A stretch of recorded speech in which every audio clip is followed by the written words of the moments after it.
네, 어지러운 세상 갈피를 잡아주고 계십니다. 국가의 어른으로서 역할을 해주시는 박찬정 변호사님 모셨습니다. 어서 오십시오. 제가 오래간만에 스튜디오에 나오셨습니다. 이봉규 TV 직접 나오게 돼서 시청자 여러분들을 뵙게 됐습니다. 그동안 평안하셨는지 인사 말씀드리는 바입니다. 그동안에 이제 전화로 하거나 아니면 이제 변호사님 이제 말씀하신 거를 이제 저희가 이제 같이 이원으로 내보내버렸는데, 자, 진짜 며칠 안 남았습니다. 진짜 이번 선거 어떻게 보고 계십니까? 이야, 진짜 불안하기도 하고 이게. 결국 선거라고 하는 것은 최종적으로 사람과 사람의 대결입니다. 사람과 사람 대결. 그 후보의 배경에 이제 정당도 있고 그렇지만 결국은 사람과 사람. 그러니까 지금부터는 김문수냐 이재명이냐 이 대결로 이제 압축돼 가는데, 제가 지금 현재까지 조금 안타깝게 생각한 것은 김문수 후보가 이게 어떻게 살아왔으며 인생 역정이 어떠했고 그의 성품이 어떠했으며 국회의원 2번 하고 3번 하고 경기지사 4년 8년 했는데 그때 업적이 뭐였으며 이게 안 알려졌어. 전혀 안 알려졌는데 이게 대중 앞에 노출된 게 4주일밖에 되지 않습니다. 이제 비로소 사람들이 조금씩 알게 되고 이제 지금은 조금씩 알려지더라고요. 상당히 알아가는 과정에서 그 부인 설나영 여사도 어떤 성품이 어떻게 살아왔고 남편을 어떻게 내줘 한 것도 이제 비로소 알려지기 시작했어요.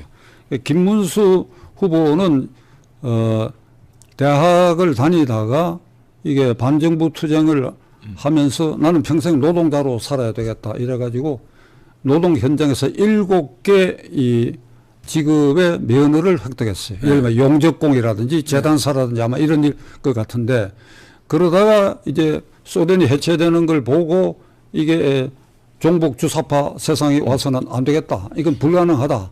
그 자유민주 질서, 자유시장 경제체제를 신봉해야 되겠다. 이래가지고 15대 국회부터 그 당시 신한국당, 국민의힘당 전신이죠. 그리고 부천서 처음에 박지원 민주당 후보하고 대결했어요.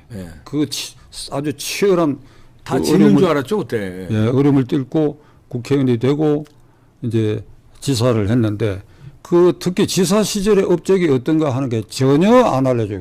이제 아까 말씀드린 좀 알려지기 시작했는데, 예를 들면 평택의 반도체 단지를 조성하고 거기에 삼성 반도체 등이 들어선 것은 전적으로 김문수 지사 시절의 작품이고, 이 판교에 테크노밸리를 조성해갖고 거기를 기술단지로 만든 것도 그 김문수 지사고, 또 좀 작아 보이지만은 경기도와 서울의 이 수도권의 교통망을 일원화 해가지고 출퇴근의 편의를 보장하고 주민들 복지를 향상시킨 거, 뭐 그런 거, 뭐 일일이 다 예를 들어서 하면 돼. 이게 이제 비로소 드러나기 시작했어요. 요게 이제 이재명 지사 4년하고 대비가 되는데, 이재명 지사 4년 동안 한 일은 대북 송금 사건하고 그다음에 성남시장 할 때 대장동 백현동 개발해가지고 5천억의 수익을 시민에게 돌려준 당군 이래의 지역으로서는 최대의 복지를 구현했다. 근데 알고 보니까 대장동 게이트고 그와 별도로 9천억의 저수지를 김만배 일당들에게 안겨줬단 말이에요. 그러니까 이런 부정직한 거. 그리고 이제 어제 그 방송에 나왔는데, 성남시장 할 때 그 성남시립병원이라는 걸 만들었는데 그게 지금 완전히 경영안에 빠지고 매년 500억을 이게 투자를 해야 된대. 그리고 지금까지 4천억인가 국비가 들어가고, 그가 말한 복지란 거 하나도 이루어진 게 없다. 그러니까 요게 이제 점점 대비되기 시작했다. 그럼 왜 안 알려졌느냐? 그 본인의 성품이야. 허장성세. 이를테면 PR을 안 하는 안 하더라고요. 본인은 안 해요. 이걸 이제 최근에 그 부인 설 여사가 텔레비에 나가고 남편의 단점이 뭐냐 하니까 돈 없고 너무 정직하다는 거야. 그러니까 허당성세로 PR하고 이게 되로 죽고 말로 받는다는 있잖아요. 되로 주고 말로 받는다. 요만한 공적을 이만큼 부풀려는. 이게 이제 이재명인가 하면 김문수는 전혀 그렇지 않다. 생긴 모습도 그렇고 말하는 것도. 그렇게 인생 살아왔으니까 표정에도 나오죠. 말하는 것도 보면 이거 좀 PR 좀 하고 좀 허장성세 해야지. 그래서 누구는 이렇게 얘기했어요. 이재명하고 대비해 볼 때 김문수는 바보처럼 살았다. 예. 김문수는 바보다. 바보예요. 예. 노무현 대통령이 한때 나 바보라, 바보 노무현이라고 한 일이 있는데 그건 정직한 용어가 아니고 김문수야말로 그렇죠. 바보 김문수다. 많은 업적을 네. 냈는데도 불구하고 이렇다. 그러니까 이번 선거에 있어서 국민의힘당을 바라다 보면 가슴 먹먹하고 이게 도대체 얘들이 뭐 하는 집단이냐 이런 느낌을 가진 사람이 많아요. 예. 어? 지난 대통령 선거 때까지 국민의힘당을 지지했던 사람들도 저도 그래요. 당을 바라다 보면 말이야. 얘들이 도대체 이렇게 답답하게 이렇게 하면 어떻게 하느냐. 근데 이건 선거가 결국은 인물을 뽑아놓으면 김문수 시대가 오면 이 당도 완전히 개편대가 개혁될 것이다. 예. 세대 교체도 이루어지고 좀 거친 말이 될지 모르지만은 찌꺼기 쓰레기 다 쓸어낼 것이다. 그 김문수 성격을 봐라. 그거 안 할 사람이냐 말이야. 그러니까 우리는 그러한 인물과 인물의 대비에 있어서 김문수 후보의 그 진면목을 이 시간 이후에 이 시청자들이 깨닫고 주위에 이 얘기를 많이 퍼줘야 되라고 생각합니다. 특히 설랑영 여사의 그 일대기도 남편에 못지 않아요. 아, 그렇더라고요. 남편에 못지 않아.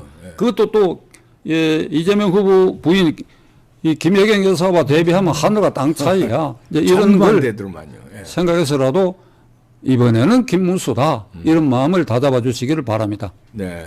인물 대 인물의 대결에서는 뭐 김문수와 이재명은 정반대 길을 걸어왔고 정반대 캐릭터고 그럼 국가 지도자로서 결판이 난 건데 왜 지지율 같은 거는 왜 이렇게 된 겁니까? 다 아는데. 그거는 이제 네? 김문수 후보의 이제 배경인 국민의힘당이 네. 너무 잘못한 게 많지.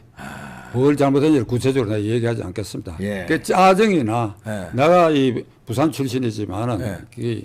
이 수도권에서 국회의원 한 일이 있으니까 예. 이걸 전반적으로 내 조직원들이 전국에 깔려 있는 셈인데 이 얘기를 들어보면 국민의힘당을 고개 젓는 사람이 많아요.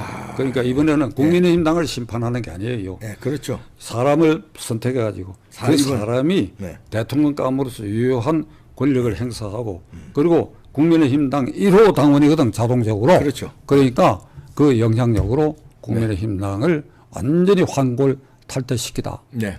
이제 제가 이 말씀을 드리는 이유는 아까 모두에도 말씀드렸지만 밀착해서 그 성장을 지켜본 증인 중에 한 사람입니다.